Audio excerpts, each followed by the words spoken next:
ओम नमो नारायण। हिमालय कह रहा है, रचनाकार महायोगी पायलट बाबा जी। मीनाक्षी के चक्कर में भाग दो। कुटिया पर मीनाक्षी पहले से ही आकर बैठी थी। वह कुछ नहीं बोली, हस्तरेखा की किताब उठाकर चल दी। उस दिन बहुत महात्मा आ गए। संध्या के समय इलाके के सभी गणमान्य व्यक्ति आकर विचार करने लगे। नौकुचिया ताल से हरीश ने भी आकर यज्ञ में सहायता की। दूसरे दिन यज्ञ प्रारंभ हो गया। दूर दूर से लोग आते रहे। औरतों की भीड़ में मीनाक्षी भी आकर घुल मिल गई थी। वह मेरे ही कुटिया में आकर बैठ जाती थी। दीवार से पीठ टिकाकर पैर फैला देती थी। समाज के किसी की नियम का वह पालन नहीं कर रही थी। केवल वह मुझसे कभी कभी डरती थी कि मैं नाराज न हो जाऊं। वह रह रह कर कुछ न कुछ पूछा करती थी और मुझे बराबर देखा करती थी। वह अपनी वाक चातुर्यता से मुझे प्रभावित करती थी। बाहर भागवत का पाठ हो रहा था। वहाँ सैकड़ों औरतें बैठी थीं। एक तरफ सैकड़ों पुरुष। कुछ लोग मेरे पास कुटिया में बैठे थे। वह बाहर उठकर चली गई तो लाल सिंह ने उसके बारे में पूछ लिया। यह इतनी तेज और वाक्पटु कैसे हो गई? इस पर माँ बाप का प्रभाव नहीं है। यह सामाजिक रूढ़ियों से अलग है। न लोग लाज का भय है, न माँ बाप का डर। तभी भागवत के मंडल में खलबली मच गई। कुछ औरतें रोने लगीं। भागवत बंद हो गया। कोई छोटा सा लड़का मर गया था। 4 माह का बालक था। चारों तरफ हाय हाय मच गई। मीनाक्षी ने उस बच्चे को गोद में उठा लिया। वह भारतीय बीमा निगम के एजेंट श्री भगत का लड़का था। वह भीमताल गांव का रहने वाला था। यह उसका प्रथम पुत्र था। वह भी अपनी पत्नी के साथ आकर रोते हुए खड़ा हो गया। मीनाक्षी ने बच्चे को मेरी धूनी के पास लिटा दिया।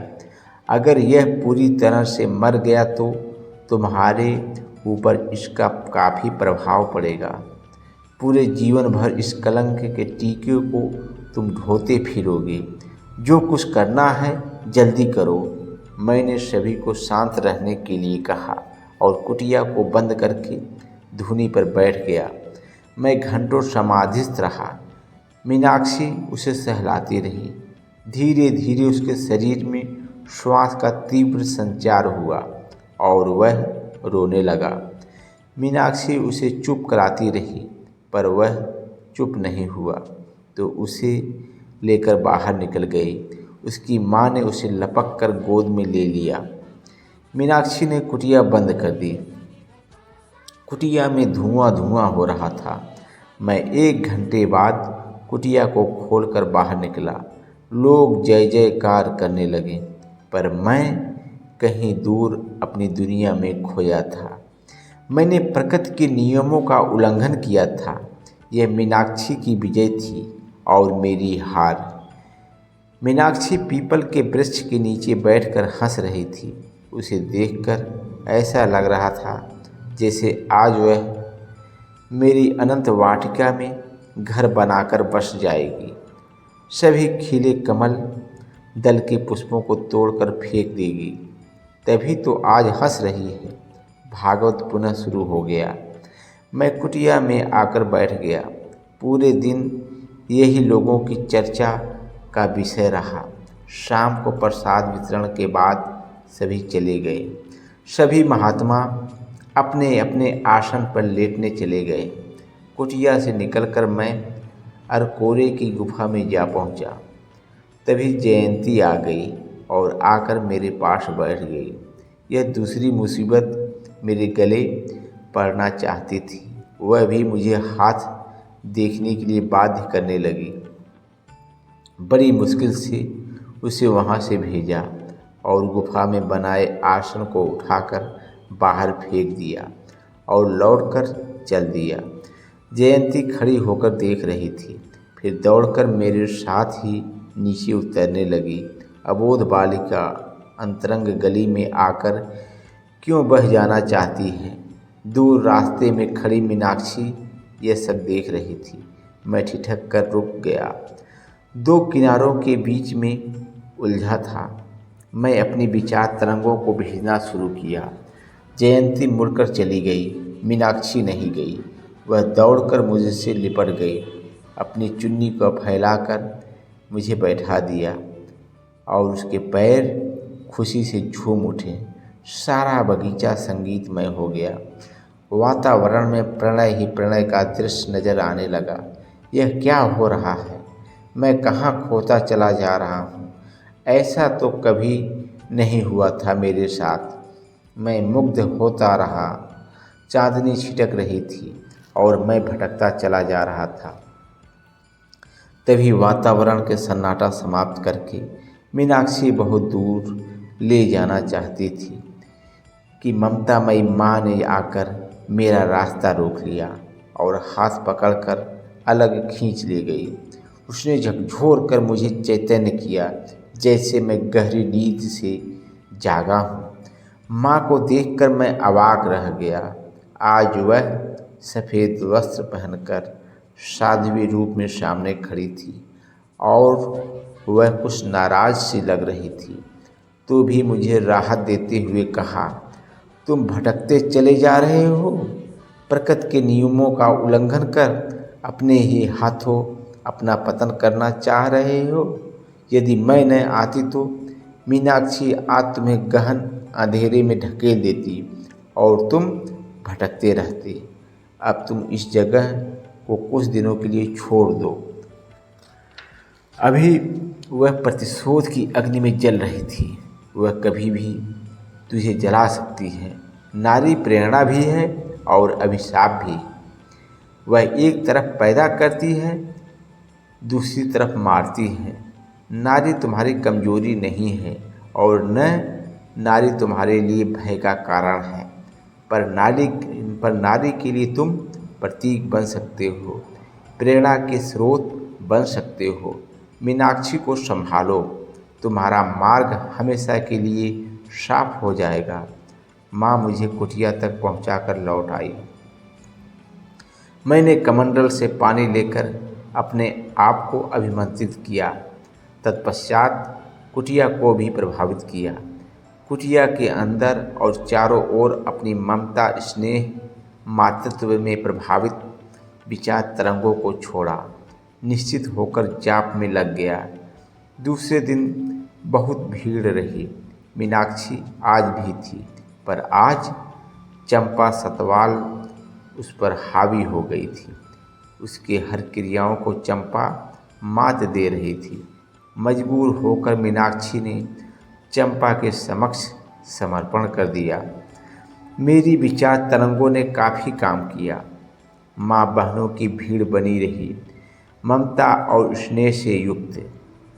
इंदिरा, ठुमका, गोविंदी, हरीश और पांडे नौकुचिया ताल से आए और वहाँ भी भागवत यज्ञ कराने की आज्ञा ली।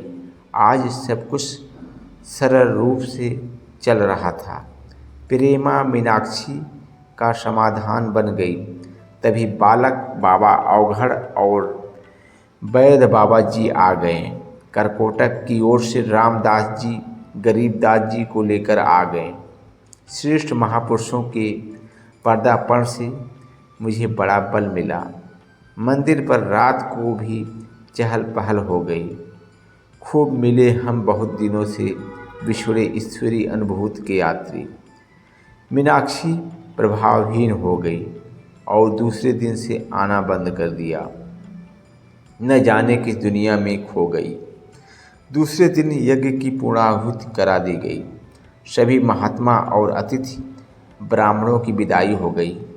रामदास जी कैलाश की ओर चले गए। अब वे नगीनों से मुक्त थे। मैंने उन्हें जन्म लेने के लिए मुक्त कर दिया। वैद बाबा, बालक बाबा और बम बम मेरे साथ रुक गए। बालक बाबा विंध्याचल नहीं जा पाए थे। वे केदार और बद्रीनाथ से होकर आ रहे थे, पर उन्होंने तंत्र साधना नहीं छोड़ी थी। 2 दिनों के बाद उन्होंने अपना प्रहार बीरूगिरी पर किया। बेचारा बीरूगिरी बेहोश होकर धूनी पर गिर गया।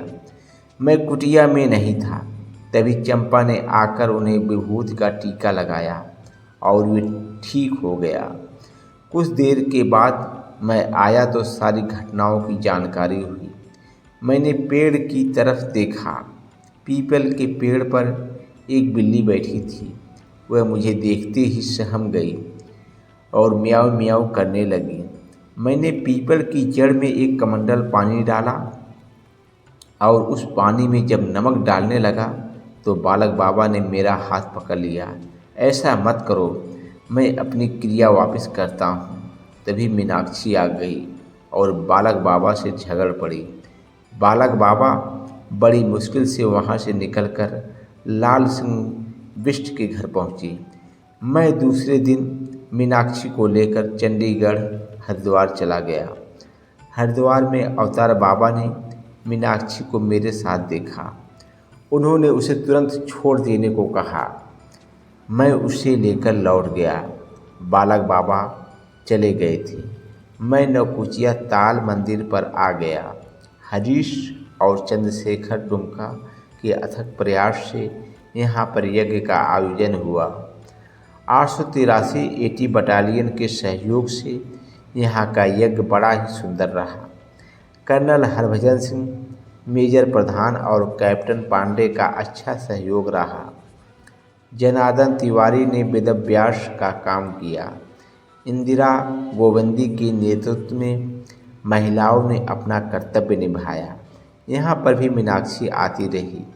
मैं यज्ञादि से निवृत्त होकर नल दमयंती आ गया। कुछ दिनों बाद मैंने वैद्य बाबा के साथ नल दमयंती से विदाई ली।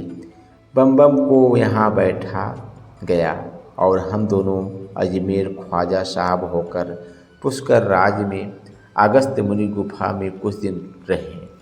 फिर लौटकर अजमेर में यज्ञ का आयोजन किया। यहाँ भी मीनाक्षी मेरे पीछे लगी रही। वह हवा की तरह आती और पानी की तरह बह जाती। मेरे जीवन में वह प्रभावशाली भूमिका निभाना चाहती थी, पर मैं तो दूर हिमालय का राही था। अजमेर से मैं वैद्य बाबा को लेकर भीमताल आ जाता था।